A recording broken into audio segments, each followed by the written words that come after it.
Então, eu tava pensando em eu começar e você me dublar. O que que você acha? Será que a gente consegue? Acho que não, mas vamos. Então, como é que é? Olá. Olá, galera. Estamos começando mais um Pode, né? Olá. Peraí. Olá. Olá, galera. Eu tinha que ficar quieto pra depois continuar. Verdade. Pode, na. Olá, galera. Tudo bem com vocês? Estamos começando mais um Pode, na. Como Não tô aposto. entendendo nada, né, galera? Com uma bela bosta. Como uma bosta legal. Então, turma, invadi aqui o cantinho da Blablaná, do Podná. Usei minha autoridade de pai e falei, ó, levanta da cadeira que agora a cadeira é minha.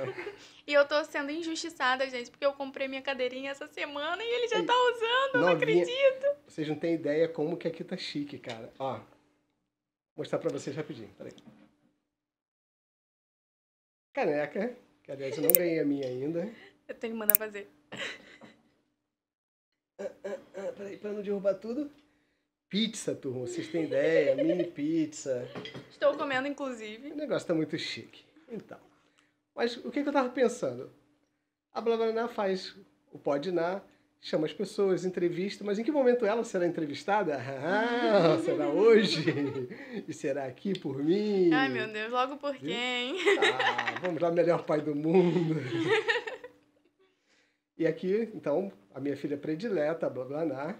Pra quem não sabe, gente, tem gente que não pode entender por que eu sou sua filha predileta, né? Será injustiça com os outros? Não, jamais. Jamais, é porque não tem, gente. Eu sou filha única. Por isso que eu sou predileta, não tem escolha. Como ser predileta. Não tem escolha. Então, olha o que eu tava pensando. A Blablaná, desde pequenininha, ela sempre experimentou muitas coisas, né? Tocou violão, tocou Teclado, teclado, clarinete. clarinete, fotografia, né? Desde pequenininha Sim. ela tem contato com máquina fotográfica, filmagem e tudo mais. Eu queria que ela falasse um pouco desse experimento dela, né? Do que aconteceu desde os experimentos da infância até ela ser hoje a empresária que ela é aqui na nossa cidade, né? Lá com o estúdio Digital Rodrigues, está bombando, né? Já é uma referência na cidade de verdade, não é puxação de saco não, apesar de eu ser um pai muito coruja, mas é uma referência realmente de qualidade. Eu queria que ela falasse um pouquinho lá como foi o poder experimentar, né? Porque a gente sabe que nem todas as crianças têm essa oportunidade. Então, assim, o que você lembra daquela época? De quando eu comecei. De qual parte, assim, que a gente tá falando da vida? Todas as partes, todos os experimentos que você fez na Que sua medo. vida. Sabe, desde brincar de desenhar, né, até ter o primeiro contato com fotografia. Eu não sei se eu lembro muito bem. Eu lembro, assim, que eu sempre fui muito criativa no sentido de querer iniciar coisas novas, não sei por quê. Tipo, eu quero fazer isso. Eu só dava na telha, eu tô afim, então eu quero. Eu acho que tudo começou com um desenho, né? Que você desenhava. E, gente, meu pai desenhava muito bem. E conta. Não, vamos reverter um pouquinho. Que eu sou viciada em entrevistar, gente. Então, assim, não tem como. Dá bola não, dá bola não. Vou cortar isso Não, não rápido. conta não. Mas conta que eu achava muito interessante como você desenhava. Conta, professor. Então, é que quando ela era pequena, eu gostava muito de brincar. E para você despertar a curiosidade das crianças, você tem que inventar, né? Senão fica monótono demais. Sim. Então a gente tinha uma brincadeira que era fazer um rabisco na folha. Eu não sei se é sobre isso que ela está falando, mas a gente fazia um rabisco na folha. E a partir do rabisco, poderia ser qualquer um traço qualquer. Sim. Tinha que inventar um desenho. Então, ela fazia um rabisco para mim e a partir daquele rabisco eu tinha que fazer um desenho. E eu fazia um rabisco para ela e a partir daquele rabisco ela tinha que fazer um desenho. Eu acho que foram os primeiros contatos com desenho que nós dois tivemos juntos, pelo menos, né? Aham. E você tinha uma pastinha também, uma pastinha, eu acho que era uma folha, eu não lembro direito, de rascunhos seus de quando você era criança, né? Que meu pai esperava, gente, o desenho passar pra ele desenhar, né? O desenho passava, aí ele ia desenhando, aí o desenho acabava, ele tinha que esperar o dia seguinte pra ele terminar o desenho, tipo. É porque... E querendo ou não, eu achava isso o máximo, sabe? Assim, claro que na minha época era mais fácil, eu conseguiria ter acesso ao desenho mais rápido, né? Mas eu achava muito interessante como você conseguia continuar, porque o desenho não era o mesmo, né? O episódio era diferente. Sim, mas é que na verdade era assim. Eu tenho dificuldade para desenhar de verdade, né? Eu até inventei alguns personagens assim, mas porque é fácil você inventar um personagem do que você de repente fazer o desenho de um rosto, por exemplo, né? Que eu acho que é muito mais complexo. Mas eu sempre gostei, eu sempre tive muita facilidade para copiar. E eu lembro que eu estudei com uma família aqui de Guapimirim, eram 3 primos e os 3 desenhavam muito bem. E eu era o quarto do grupo que não desenhava nada. Eu achava ridículo aquilo de todo mundo desenhar e eu não desenhar. Sim. Ó, já inverteu, perceberam que ela inverteu a entrevista, né? Mas eu vou terminar a história. E aí eu comecei a desenhar também a família Ventura. Vocês, quem é de Guapimirim, deve conhecer. E aí eu falei, cara, eu tenho que saber desenhar também. Não é possível que só os caras sabem desenhar. E eu fui desenhar, o primeiro desenho que eu fiz foi de uma camiseta que eu tinha do Popeye. Desenhei, o Popeye ficou lindo, achei o máximo. Anos depois, quando eu vi o desenho, estava horrível, torto, fora de proporção. Mas o fato de eu ter gostado quando eu desenhei a primeira vez me fez acreditar que ele realmente era bom. Sim. Né? Que eu podia fazer aquilo que tinha ficado legal. E daí eu fui guardando esses desenhos. E o episódio que a Tânia falou é que os desenhos passavam na TV, não era como é hoje com streaming, que você consegue pausar, voltar, fazer o que você quer, né? Você tinha que assistir, passou. E, na verdade, apesar dos desenhos serem episódios diferentes, era a posição em que ele parava, que ele passava de estar na posição que eu estava desenhando. Então, por exemplo, se eu estava desenhando de perfil, eu tinha que esperar algum momento do desenho que ele ficasse de novo no perfil para eu ver o traço, né? Porque a minha parte visual é muito forte. Então, eu precisava ver aquele traço, memorizar e fazer o desenho. E aí eu conseguia fazer ele em qualquer proporção, grande, pequeno, sem precisar fazer nada de escala. A escala era mesmo visual. Então, aí voltando, né? Eu achava isso o máximo e eu falava, eu também quero desenhar. Qual é? Você Qual foi? pode? Meu pai consegue, eu tenho que seguir também. Então, eu acho que tudo começou com um desenho e eu acho que aquela história que você contou no nosso podcast, de você falando que você me deu uma folha de ofício, né? Que eu não podia rabiscar a parede, mas podia rabiscar o papel. Eu acho que isso influenciou muito também. Porque hoje em dia eu reparo que eu sempre quero um papel perto de mim para rabiscar, para fazer alguma coisa, para anotar um pensamento, alguma coisa assim. Então, eu comecei a me ativar a parte criativa a partir daí. Acredito eu, né? Porque eu sou esquecida, gente. Mas eu acho que foi com um desenho, né? Depois disso, se eu não me engano, a minha mãe, ela conheceu o Grêmio musical da cidade e ela achava lindo, né? Ela falou assim, ela começou a fazer aula junto comigo para ver se eu me interessava. Eu acho que foi mais ou menos essa história, né? Acabou que do Grêmio minha mãe saiu depois e eu continuei. Só que assim, eu gostava mais da farra ali com as pessoas, sabe? Óbvio que eu gostava de tocar também, né? Mas era um momento que era perto da casa da minha tia, então eu podia ir embora sozinha. Sozinha, entre aspas, com mais amigas, né? Que é até gêmeas, Maria Tereza e Maria Fernanda. Eu ia embora com elas. Então assim, eu gostava muito daquele momento ali de liberdade, gente. 10 minutinhos andando a pé. Me achava, não parava em lugar nenhum, ia reto por causa da minha tia, de cabeça baixa, mas eu me achava, sabe? Só que a música também foi muito legal, porque, por exemplo, eu comecei a tocar, eu não tinha pretensão de ir pra banda, né? Era só mesmo pra aprender ali. E depois, quando eu vi a banda tocando, eu falava, caraca, eu quero estar ali. Então, eu acho que tudo que eu fui fazendo era meio assim, eu olhava, eu achava maneiro, caramba, eu quero também, tipo, nesse sentido, entendeu? De, caramba, como que faz isso? Será que é legal? E foi sempre assim, quando eu entrei na banda, para de fazer cara estranha.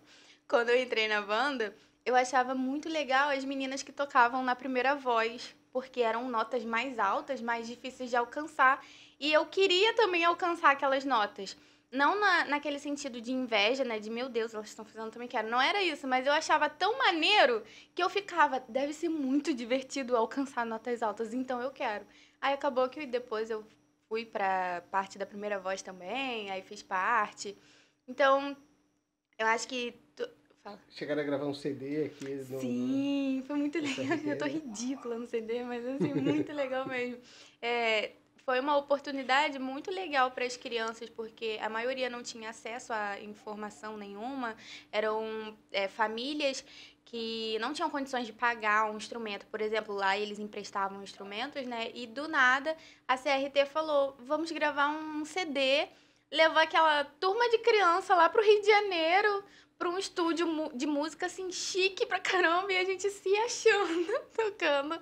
E foi muito legal, assim, a oportunidade que deram, E né? essas experiências são legais, né? Eu acho que Sim. tudo na vida, eu acho que vem um pouco de experiência. Exatamente as experiências que você teve na sua infância de testar desenho, testar música, testar fotografia. eu acho que direciona um pouco a gente depois, quando adulto, para alguma coisa, né? Sim. E assim, eu acho que muitas pessoas podem pensar assim, ah, mas eu não tenho dinheiro para essas coisas. Mas, por exemplo, o desenho eu fazia em casa. Então, assim, eu não pagava nem nada para desenhar. Eu fazia em casa, né? A música também era um projeto da cidade. Então, assim, procurar se envolver em projetos gratuitos também, que a prefeitura fornece, que o estado fornece, também é muito legal. Porque tem muito projeto bacana por aí. Quando eu trabalhava no centro cultural, lá tinha aula de dança, tinha aula de violino. E você me via em todas as aulas ali, tipo, oi, tudo bem? Como que faz isso? Porque eu acho interessante a arte. Porque a arte você consegue se expressar de diversas formas, com diversas coisas, sabe? E eu acho que esse é o legal, esse é o interessante. Quando eu peguei um violino na mão lá no. Quando eu trabalhava, olha só, gente, quando eu trabalhava, eu falei assim, eu quero ver como que é. Gente, aquilo é muito difícil, eu não imaginava. Aí depois eu fiquei, não, me ensina direito, eu quero tirar pelo menos uma nota. Então, assim, eu fico feliz com isso, entendeu? Pelo menos entendendo como funciona aquela. E a experiência, né? Eu fico feliz com isso. Você pode até não gostar para não querer aquilo para você, mas você tem aquela experiência, né, momentânea, como a gente mergulhou, Sim, né? O mergulho fez alguma diferença na nossa vida? Jamais. Profissional não, mas foi legal aquela Sim, experiência, né? Eu não quero mergulhar de novo, tá? Eu Foi também não, mó achei a barato. sensação horrível. Mas ter a Sim. experiência foi legal. Mas eu acho que é exatamente isso. Eu gosto dessa parte da experiência e de fazer coisas novas. Isso me atrai. Então, assim, a única coisa eu acho que eu não tenho vontade mesmo é de pular de avião, mexer com a altura, com essas coisas assim Bungee meio jumping, loucas. nada, né? Nem pensar. Isso eu não gosto. Mas falou de experiência envolvendo arte, envolvendo, sabe, essas coisas assim, eu fico, eu quero, como que faz? Ó, turma, eu vou deixar bem claro assim que esse genes não é meu, tá? Realmente esse genes artístico é da mãe. Pior que é mesmo. A Ellen também tem, né? A família, na verdade, da Ellen tem esse lado musical, principalmente. Também, assim como o lado empreendedor da Tainá, eu tenho certeza que ela puxou da mãe também. A Ellen é muito assim. Só que, como a Tainá falou assim, como que você se expressou um pouco antes, você falou, eu queria fazer alguma coisa, né? A Ellen é muito assim também, ela só ainda não se encontrou. Sim. E Tainá, a nossa Blablaná, graças a Deus, se encontrou, né, no que faz. E eu acho que o que me encantou na fotografia foi justamente isso. Eu poder trabalhar com uma única coisa, mas se você reparar, nenhum dia meu é igual, sabe? Não é aquele trabalho monótono que eu sempre faço a mesma coisa.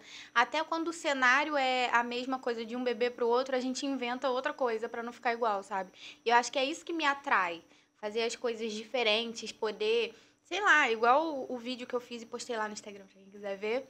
Eu vi um galho lá na roça, peguei o galho e transformei num cenário, entendeu? Então eu acho que é exatamente isso que me dá gás todo dia para trabalhar e ter um cliente novo. E quando às vezes ele fala uma palavrazinha, eu falei, já sei como eu vou fazer o ensaio dela. Acho que é isso que me empolga, sabe?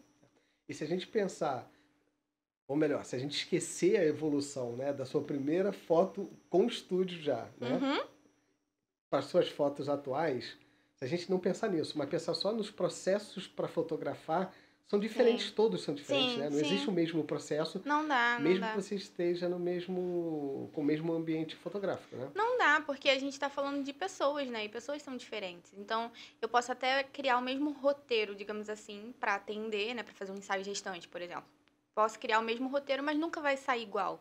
Porque às vezes uma é mais tímida do que a outra, uma no dia tá mais, sabe, elétrica do que a outra. Então, isso tudo influencia. O humor do cliente também influencia. Por isso que lá no estúdio, a gente indica tanto fazer a maquiagem lá com a gente. Não é só porque a gente quer ganhar dinheiro, não é isso. É porque esse tempo da maquiagem a gente fica conversando, fica falando sobre a vida, fala sobre teorias. Assim, não fica só fazendo aquelas perguntinhas para as clientes, sabe? De uma pergunta surge uma ideia. A gente já falou de teoria de universo, a gente já falou sobre um monte de coisas. E a partir daí você vai conhecendo a pessoa vai relaxando e o ensaio consegue ser legal. Porque dá muita diferença você lidar com o ensaio de uma pessoa que está travada, que chegou ali na hora e já tem que fotografar, para uma pessoa que já está ali um tempo com a gente, já está rindo com a gente, sabe? Vamos avançar um pouquinho, então, né? A gente falou um pouco de quando ela era criança, chegamos lá no estúdio, mas não quero chegar no estúdio ainda não. Vamos regredir um pouco, na verdade. Você sabia que a Blá já pensou em ser bióloga? Ai, verdade, Não é? Chegou a gente. ganhar um livro de um amigo nosso Ganhei, biólogo, li a metade até é, hoje, mas eu vou para terminar o livro. incentivar. E aí, o que aconteceu com essa vontade de ser Eu biólogo? tive uma professora muito ruim. Professores destroem sonhos, gente. É Mas verdade. não é isso. A biologia, eu sempre gostei dessa parte de pesquisa, sabe? De entender um universo diferente, de entender, porque você tá falando de animal também, né? Então, eu queria mais ir pra biologia marinha, né? Deixa eu me explicar, não era qualquer biologia, biologia marinha.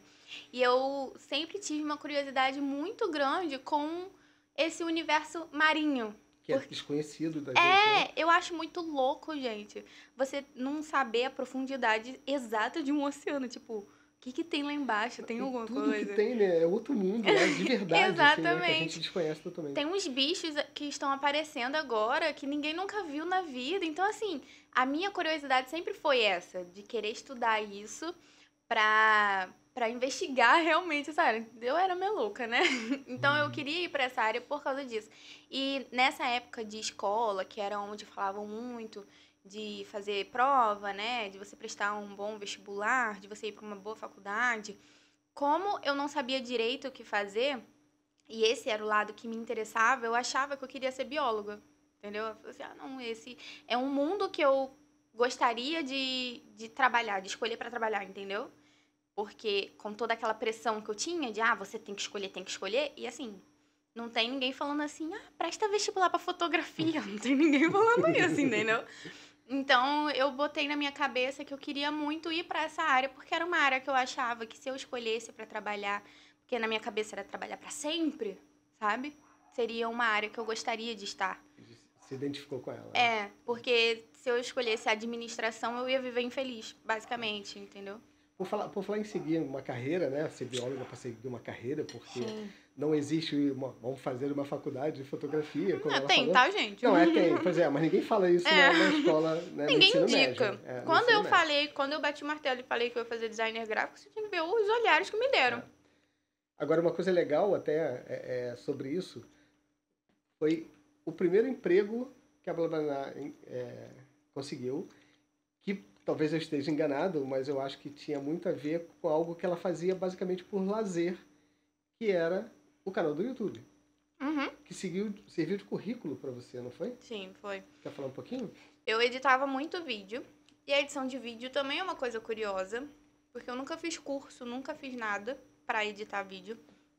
Eu procurei um curso básico depois pra ver se o que eu tava fazendo era certo e se tinha algumas dicas a mais, né, do básico ali. Mas eu sempre me interessei muito pela edição de vídeo, porque pra mim é outra forma de arte que você pode se expressar, sabe? E quando começou a surgir vlogs, começou a surgir esses canais, eu achava muito interessante você só se filmar ali, expor o que você estava pensando, expor sua opinião, contar uma história engraçada. Tanto que no início do Blá Blá Now eu contava várias coisas engraçadas que aconteceram na minha vida. Depois eu fiquei sem assunto, gente. Por isso que hoje em dia não tem mais, entendeu? Porque o assunto acabou, não tem mais o que falar. Mas enfim. Então, começaram a ver que eu editava muito bem. E eu sempre fui muito chata, gente, com música. Meu pai sabe disso, né? Chata, você não tem ideia. Pensa na palavra chata, mas assim, lá no fundo, no âmago da palavra, é a Blá Blá Blá trabalhando, fazendo qualquer coisa. Quando eu queria colocar uma música num vídeo, eu sempre escutava o time certinho. Eu acho que a música que eu fiz lá atrás do clarinete, né, do violão, eu acho que ajudou muito nisso. Então, eu sempre acho o tempo da música certinho e sempre quero que a cena troque no tempo certo, que ela dure o tempo certo. Então, eu sempre fui muito chata com isso. E até que conheceram o meu trabalho, perguntaram se eu queria trabalhar num estúdio também de fotografia, mas em vez de ser com foto, com vídeo, com a edição de vídeo. E eu editava casamentos, aniversários, né, almoços, tudo que tinha filmagem eu editava. E assim, eu gostava muito, de verdade mesmo. Principalmente pelos teasers, né? Que eram vídeos curtinhos, que era tipo um resumo do evento. Então eram vídeos curtinhos com música. E depois que eu trabalhei lá, sempre elogiaram muito a forma de entrega deles do teasers, que falaram que melhorou pra caramba, né? Porque exatamente isso, eu era chata com essa questão, então eu fazia tudo muito bonitinho. E quando eu encontrava um evento assim muito legal e pensava numa música que iria super combinar, sabe? dava super certo. E eu... O que eu ia falar hoje? Sabia que eu tenho uma mania incrível de esquecer o que eu tô Eu falando? também sou assim. Isso ela puxou do papai. Eu tenho que concordar, porque assim, eu sou terrível. Eu começo com uma frase e termino. Se eu mudar algo. Mas tem aquilo. Já era, já não volto Eu mais tô pro pensando lá ponto. na frente, gente, mas tudo bem. Mas, enfim. Aí eu trabalhei com a edição de vídeo. Eu gosto muito de editar vídeo. Fui também para Teresópolis para trabalhar lá com a edição de vídeo também, no estúdio de fotografia lá em cima. Foi editando vídeo também, não foi com fotografia. E... Posso dar Pode, uma dica? Desculpa pode. interromper. Vocês, empresários, valorizem os funcionários que vocês têm. Olha a oportunidade que essas duas empresas perderam. Não vou nem dizer de ter um bom profissional lá, porque de verdade era diferenciado o trabalho que a Blablabla fazia, tanto que realmente começaram a ser elogiados, né, Sim, pela edição e tudo mais.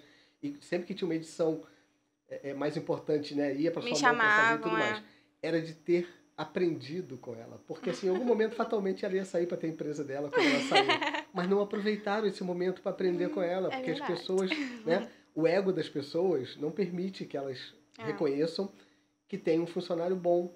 Você não precisa ser melhor que seu funcionário, pelo contrário, se você tiver um funcionário melhor que você, demonstre que você é visionário, você tem, Sim. né? Você é Uhum. um bom empresário se você consegue ter pessoas boas que você. Não tenha vergonha de reconhecer que você não é tão bom quanto a pessoa que trabalha com É. você.